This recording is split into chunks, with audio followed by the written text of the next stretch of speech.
If you keep attracting emotionally unavailable people and you're tired of the what ifs, the almost, and the heartbreak, this video will shift everything. I'm gonna tell you exactly how to become heartbreak proof without closing off your heart to love. First, I'll go over why you keep ending up in a cycle of heartbreak, what it really means to be heartbreak proof, and then exactly what you need to do to become heartbreak proof while also still being open to love. If you're new here, hi, my name is Dr. Lily. I help you heal from toxic relationships so that you can create the healthy relationship of your dreams. Those who tend to end up brokenhearted time after time are usually people with an anxious attachment style or people that lean towards codependency. This type of person fears abandonment, and so they cling on to people even if the other person is trying to push them away. That just makes them cling on harder.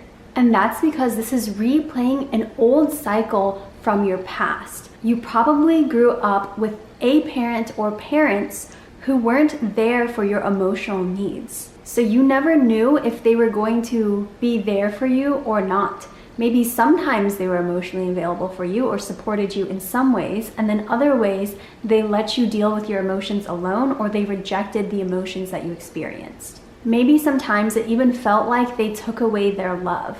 And because of that, you started believing that you had to earn love, that you had to be a certain way, you had to be good, you had to earn, you had to become a high achiever in order for somebody else to love you. And how this shows up in romantic relationships today is that you choose people who cannot show up for you because it replays that pattern that you experienced in your childhood. And you believe that you have to do more in the relationship, do more for your partner in order for them to love you. And when they pull away, you cling harder and you try harder to prove your worth, to show them that you are worthy of love so that they will stay. But that still leaves you heartbroken and alone. And because your subconscious mind is familiar with this toxic cycle of feeling like you must prove yourself and you must earn love, then you subconsciously become attracted to people that inherently cannot show up for you because they have their own emotional wounding from the past that leads them to fear intimacy and require distance in order for them to feel safe, which creates an unhealthy push-pull dynamic between typically anxious and avoidant partners. And this can feel exciting, it can feel fun, it can feel familiar, and it can feel like love and passion if we don't know what real healthy, safe love is. And because we're only attracted to somebody who cannot show up for us, we will always end up in the same place, heartbroken after relationship or situationship, and asking ourselves, why am I never chosen? Why do I show up for everybody else and nobody can show up for me? So what I'm hoping that you're starting to understand is that heartbreak is preventable. It doesn't have to be soul crushing. It doesn't have to make you feel like there's nobody else out there for you or that something is inherently wrong with you. Yes, disappointment, grief, sadness can exist in romantic relationships. That is the inherent risk of romance and love, but it doesn't have to end in soul-crushing heartbreak. Heartbreak isn't just what they did to us or about them leaving us. It's about what we are subconsciously attracted to. It's about what we tolerate, what we think we deserve, and how we think we should show up in a relationship. That is what really determines the level of heartbreak that we experience. So to actually become heartbreak proof, we have to overcome these subconscious limiting beliefs and the stories that we've created about life, love, and ourselves so that we can choose a new story. And we can step confidently into our dating life and our relationships. Some people think that being heartbreak proof means shutting down, becoming stoic, and hardening yourself to love and the outside world. Some people think that it means that you can never be vulnerable, you can never show weakness, you can never let anybody close enough to hurt you. But the problem is that also prevents connection. It prevents real love from coming in, and it keeps everyone at a distance. So while you might not get your heart broken by somebody else, you're also abandoning yourself. You're abandoning the true desire that you have for love and connection. And you're disconnecting from the deep inner emotions that you naturally are supposed to experience. And if that's the life you want to live, then this video isn't for you. If you want to shut everything down and close everyone out, you can do that. But just know that you're still abandoning your true desires for intimacy and real connection. Becoming heartbreak-proof means being strong yet open in your love. It's really common for people who tend to be anxiously attached or codependent to swing from one extreme to the other, to be so afraid of abandonment that they cling and then get so hurt that they swing to the other side and become so avoidant and shut down so that they cannot experience that pain again. But that is not healthy for yourself or for relationships. What becoming truly heartbreak-proof means is that you become so emotionally strong, emotionally resilient, and self-trusting that you no longer chase breadcrumbs. You no longer accept less than you deserve. You walk away from inconsistent behavior and you feel at peace within yourself. When you have that peace within, you cannot choose anything less than peace outside of yourself. And if you have these things, it means that you're able to walk forward and invite love in without fear that it's going to crush you. Because you know your own value, you know your own worth, you know you are safe within yourself.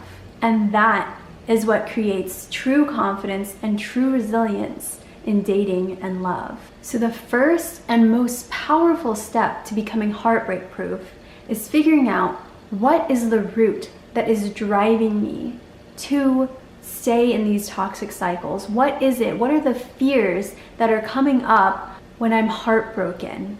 What stories am I telling myself? What beliefs are coming up within me? That is what is driving you in these relationships, and that is why you keep choosing the wrong people.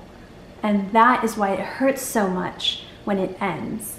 Because these beliefs come up that tell you that you're not worthy of love, that you're not deserving, that you're not enough. So once we figure out what exactly is causing you so much pain, we can also help heal that root wound of yours so that you feel more strong and confident in yourself. Not just through affirmations, not just through understanding and processing in your brain like, yes, I understand where this is coming from, but why don't I feel it inside? We have to go deeper into the layers, into the depths of our body, because that's where our trauma is stored. These wounds are in our subconscious mind, in our unconscious mind, in our nervous system. And so we have to work with the body and our nervous system to let them go and create a new story. We can't just think it through. We have to also feel it through. Because as long as you're not feeling things, you're not healing them. You're not able to process and let them go. And so you're holding on to something, even if it's being held on to deep, deep down in a well that nobody can reach. We have to move through that. If you want help with this process, it is exactly what I walk my coaching clients through to help them feel in their body their worth.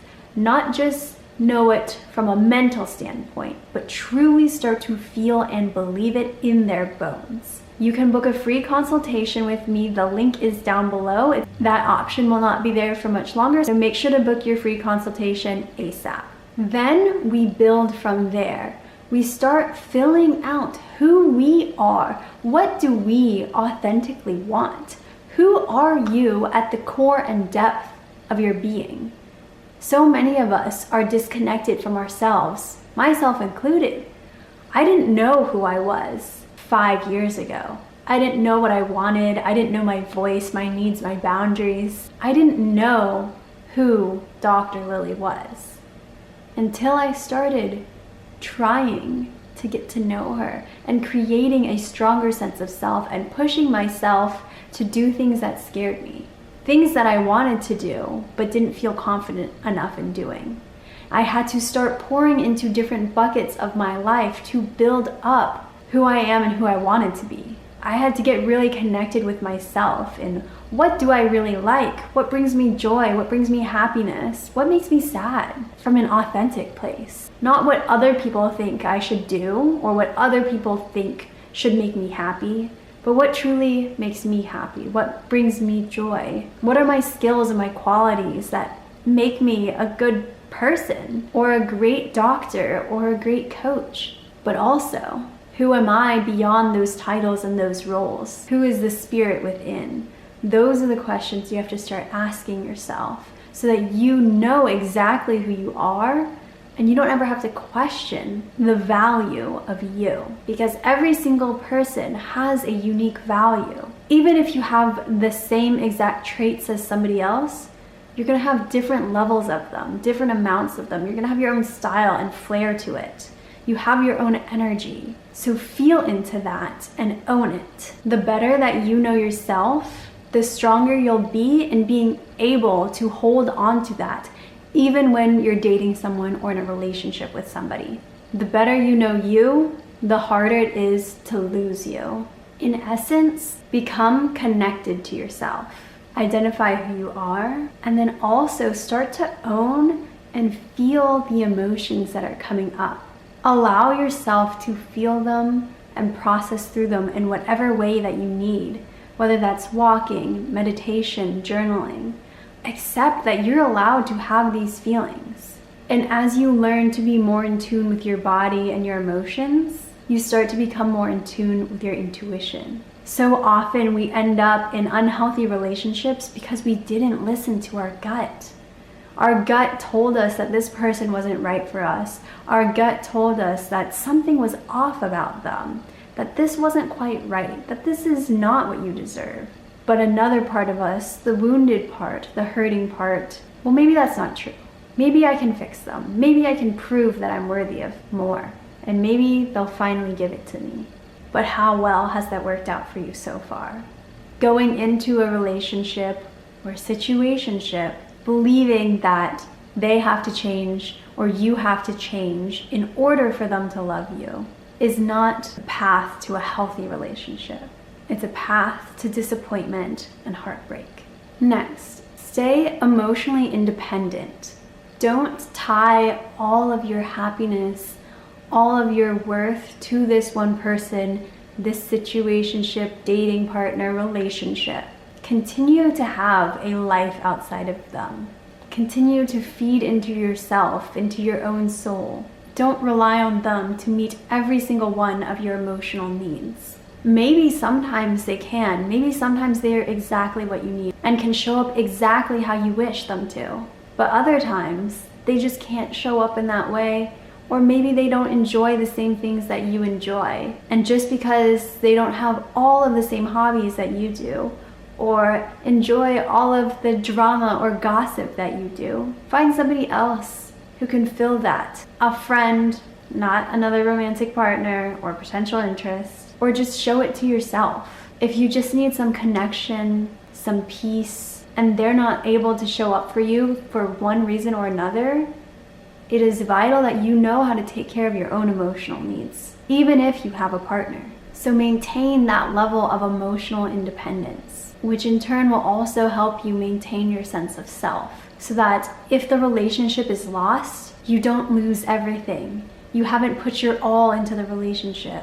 I'm not saying you haven't put in effort, but you haven't lost yourself in the relationship. You haven't put your identity into the relationship and all of your emotional needs and desires into that relationship. That's truly just too much for one person to be responsible for.